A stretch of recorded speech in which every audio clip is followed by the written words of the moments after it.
Bonjour chers élèves, le but de cette capsule est de vous en apprendre plus sur le diagramme circulaire tel que montré dans cet exemple.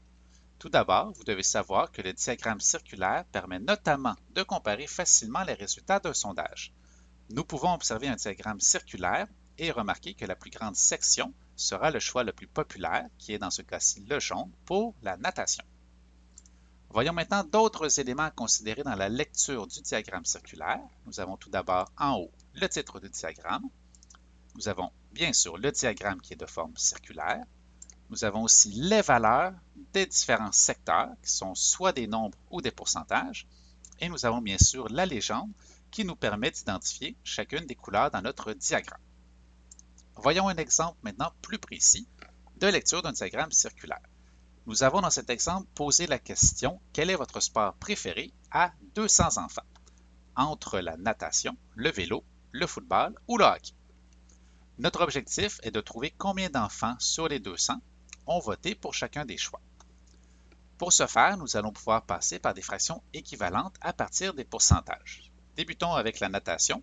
40% est égal à la fraction 40 sur 100 que nous voulons convertir sur 200 puisque nous avons 200 enfants qui ont participé au sondage.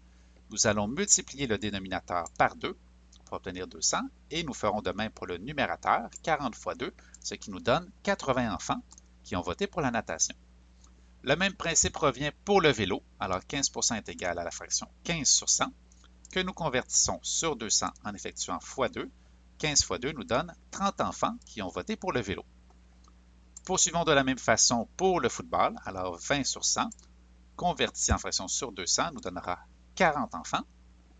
Et finalement, pour le hockey, 25% nous donnera 50 enfants sur les 200 qui ont voté pour le hockey. Voyons maintenant comment dessiner un diagramme circulaire, ce qui est un peu plus complexe. Nous avons ici un tableau qui nous indique les résultats de la question « Quelle est la saison préférée des Québécois ?» Nous avons les saisons et nous avons des pourcentages. Pour dessiner un diagramme circulaire, nous pouvons débuter par indiquer son titre, les saisons préférées des Québécois, puis dessiner un cercle, qui sera essentiel pour notre diagramme circulaire. Nous allons choisir notre légende, donc nous avons simplement indiqué des couleurs pour les différentes saisons. Pour maintenant dessiner les différents secteurs à l'intérieur de notre diagramme, certains pourcentages sont plus faciles à indiquer que d'autres. C'est le cas notamment de l'été, avec 50%. Vous devez vous rappeler qu'un cercle a 360 degrés. Nous voudrons donc trouver 50% de 360 degrés. Pour ce faire, 50% est égal à une demi, donc la moitié de 360 peut être trouvé en effectuant 360 divisé par 2 est égal à 180 et le 180 représente 180 degrés de notre cercle pour le choix de l'été. Poursuivons avec l'hiver qui a 25%.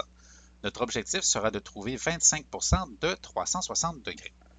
Alors, nous allons procéder par fraction équivalente. Donc, 25% est égal à 25 sur 100, que nous convertissons avec une fraction réduite cette fois-ci, en divisant 100 par 25 pour obtenir 4, et 25 divisé par 25 nous donne 1 pour la fraction 1 quart. À partir de la fraction 1 quart, nous serons capables de la convertir sur 360 en effectuant fois 90, et 1 fois 90 nous donne 90. Donc, notre secteur de l'hiver à 25% est égal à 90 degrés et forme donc un angle droit au centre de notre diagramme circulaire. Pour nos deux autres secteurs qui ont autant de pourcentage à 12,5%, nous aurons simplement à séparer la partie restante en deux parties. Il nous reste 90 degrés à séparer que nous pouvons diviser par 2, ce qui nous donne 45.